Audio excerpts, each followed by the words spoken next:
So this is going to be my second video in my travel series. I'm doing a series of videos on content creation and traveling and social media and all that fun stuff. So yeah, if you want to watch the last video, I will put it here. But in last time I lit a candle, and then within the first like 10 seconds of the video it went out, so we have a different candle. Hopefully this candle stays lit this time. So today I wanted to show you guys how you can easily curate a travel themed Instagram while also maintaining it throughout the year, even while you're not traveling. So we are going to jump right in with the first step, which is finding inspiration. So your inspiration is going to be based on what type of travel content you are hoping to make, the vibe that you want your Instagram to give off, the activities that you're going to be doing while you're traveling, and what about yourself as a traveler you want to express to your audience. Do you want your Instagram to show you as a luxury traveler, as a laid-back traveler who stays in hostels? Depending on what vibe you want your Instagram to have, that is the content inspiration you're going to look for. Pinterest is going to be your best friend. We know Pinterest, we love Pinterest, everyone has a Pinterest. So you're going to be using Pinterest to make a mood board. There's plenty of mood board apps that you can use. I literally just use Canva. I think Canva is simple, sweet, and a lot of people already have Canva, so you don't have to actually like download a specific mood board app. So on Pinterest, you are going to find 10 to 20 images. I feel like we all have those images that we see online that we're like, I wish that I had taken that. I wish that I was there. There's certain pieces of content that just like inspire us to create content. So whatever those images are, those are the images you want to curate from Pinterest. You really want to get a good variety going. Food pics, selfies / just pictures of yourself taken by other people. I like to incorporate groups of people into my Instagram feed because I just think it just looks better. It adds a little bit more like diversity to your theme versus just individual pictures of people. Close-up detail shots of like your outfit, your accessories. You just want your inspiration to have a lot of variety to it because you're going to want your Instagram feed to have a lot of variety in it. You want enough variety that similar pictures aren't going next to each other. So you don't want selfie next to selfie or beach pic next to beach pic or skyline next to skyline. Like you want to be able to have pictures that are similar go across from each other in terms of the grid. Once you have this mood board, you're going to identify the common colors throughout the pictures. And these pictures are then going to turn into the color palette for your own Instagram feed. You don't want more than like 5 or 6 because after that it's just too much, it's too busy. Even if you have like different shades of green or different shades of yellow or orange or whatever, you still want to stick to like a solid 5 or 6 color families, I guess you could say. So after you've found your inspiration, created your mood board, identified your color palette, you're going to create a shot list based on the images in your mood board. I personally like to use Notion. I know there's so many different types of apps out there you can do this in, even just like your notes app. I like Notion for planning content because I just think like there's so many options that you can do with Notion. But put that mood board into Notion and then you're going to use that to make your shot list. The reason why you're not using your mood board as your shot list is because it's going to kind of put you in a box in terms of your creativity. You don't want to be copying the exact picture on Pinterest to your own feed because if you're not the same person, you're not wearing the same outfit, you're not in the same place, you're not eating the same food, you're not going to be able to copy that photo. Your own creative expression is going to come out more when you're not basing the images that you take off of actual images and just having words written out. When you're making your shot list, try and think about the things that you are bringing on your trip, the color of the clothes that you're bringing, the accessories that you're bringing, the shoes that you're bringing, the bags that you're bringing. All of these things can be incorporated into your shot list. So this might be a really good idea to do after you've already packed, so you know which items are which color and just how to better incorporate the actual things that you're bringing rather than have a shot list based on items that you don't actually have, if that makes sense. Now you're going to plan how you're going to mix your media. When I travel, I usually bring 3 cameras: my phone camera, some sort of digital camera, point and shoot, and a film camera of some type. This comes down to preference and what type of vibe your Instagram has. I personally think Instagram feeds look a lot better when there's different types of media being used. So like film pictures and video and digital pictures, iPhone pictures. I think when it all comes together, feeds just look a lot better and are more engaging to the eye when there's different types of pictures, not just different scenes or different subjects, but actually the pictures themselves look different. I also think it gives you more creative flexibility, because if you're just shooting on your iPhone, then you only have iPhone pictures. But when you're bringing a variety of cameras, you might take 30 really good iPhone pictures. You might take 36 really good film pictures. You might take 25 really good digital camera pictures. It just gives you more variety and more flexibility when you're actually planning your feed. You just have more to work with.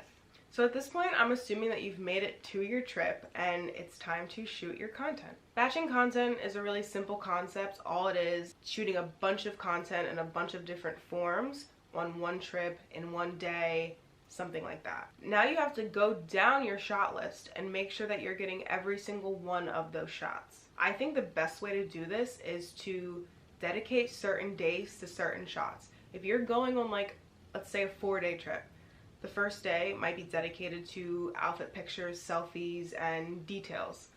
The next day might be dedicated to food, scenery, and nature, and the day after might be dedicated towards like activities that you do. Whatever your itinerary is, try and match shots that you want to get to those days. And of course, if you're wearing a cute outfit every day, then you take an outfit picture every single day. All dedicating certain days to certain shots is doing is making sure that you have all of the content that you need and that you are not leaving without getting at least 4 or 5 of the shots that you came there for. Honestly, if you're really about your, you can take 20 to 30 really good pictures a day. It just depends if you're on shooter mode. When I go on trips, some trips I'm like more determined than others, but when I like go on a trip and I know you are here to shoot content, because I have like gone on trips not just for the content but like with content in mind, I will take like 30 really good pictures a day. And because I have 3 or 4 different cameras with me, it's a lot easier to like keep on shooting. And now it is time to edit our pictures. It really doesn't matter how you edit, that's completely up to you. I'm not going to go into like the specifics of editing. All that matters is that you're editing your photos consistently. Something that really helps me is putting my images into a photo editing app that allows me to adjust specific colors. I use Lightroom because it's easy. I think it's really like beginner friendly, honestly. It's just very straightforward. I don't know if it's free. I do pay for like Adobe, like I don't even know which products I pay for, but I do pay for it. But find an app that allows you to adjust specific colors and make sure that all of your greens match your greens, all of your blues match your blues. A really big pet peeve of mine for my own Instagram feed, I don't care if other people do it, but for my own Instagram feed, is when like the blues in my skies are like different shades. Like I don't like when one photo has like a really deep blue look and then another is like a turquoise, like neon shade. I don't like that. Whenever I'm editing for a cohesive feed, I'm going through each photo and making sure that all of the colors are consistent throughout. And that's one of the reasons why I really love shooting film, because if you're shooting a roll of 36 exposures, then you have 36 pictures that automatically have the same vibe, the same look, because it's the same film stock. I'm trying to get you to shoot film, obviously. I just think film photography looks so good when you're traveling. It's nostalgic, it's beautiful. It just has a vibe that I absolutely love. So stay broke, shoot film. If you run into any photos that just don't match, if there's like an outfit in the photo that just the color is not along the same lines of your theme, or I'm trying to think of another example, let's say a building or something, like you look really good in the picture but the building behind you is just a color that like doesn't match your feed, make it in black and white. I don't know how you feel about black and white. I love black and white. If it were up to me, every single image I post would be in black and white. It is up to me, I guess, and I don't do that. But if I wasn't a follower, then I would make every single picture I take in black and white.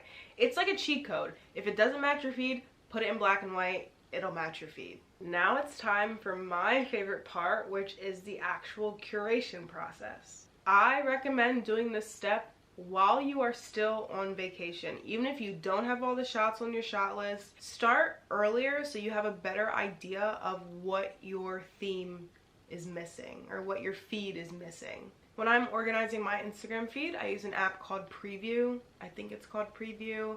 And it's just a grid. It allows you to, you know, plan out your feed and organize your pictures in a way that look good together. Don't look at my Instagram now, because my Instagram now isn't good. I haven't been on Instagram for a few weeks, and I kind of gave up on the planning thing.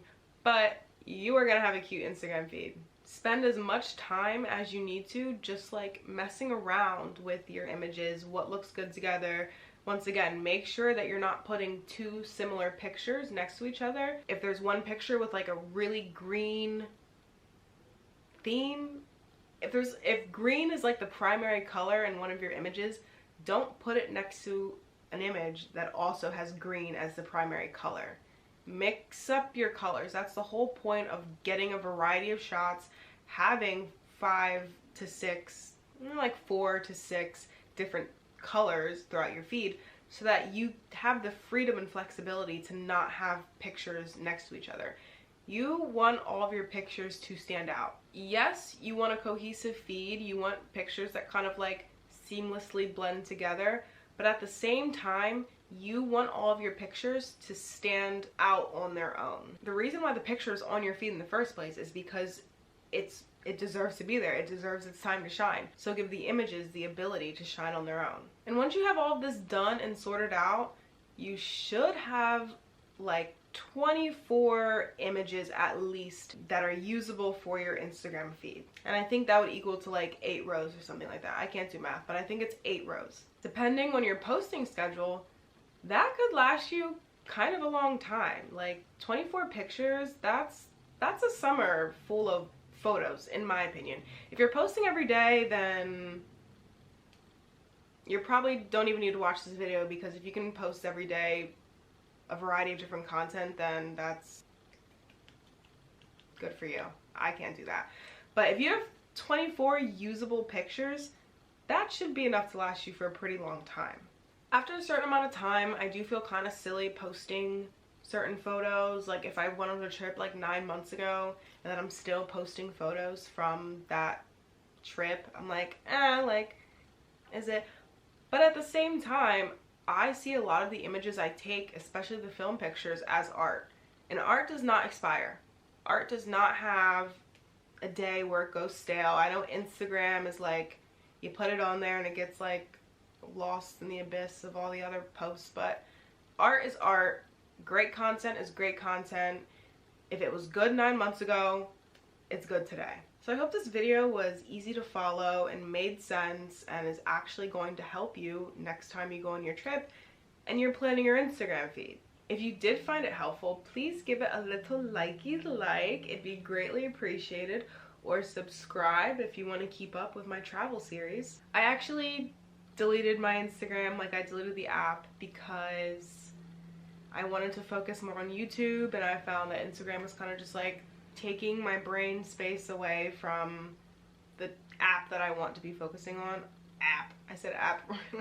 Instagram is just taking my energy, so I'm dedicating a lot of my time to YouTube these days, but maybe in the summer I'll take my own advice and get back on it. I think I want to do like the casual Instagram thing. I don't know. We'll see. We'll see how it all plays out. But thank you so much for watching. My candle stayed lit the whole time, which I'm really happy about that. I kept checking it throughout the video. And I will see you next time.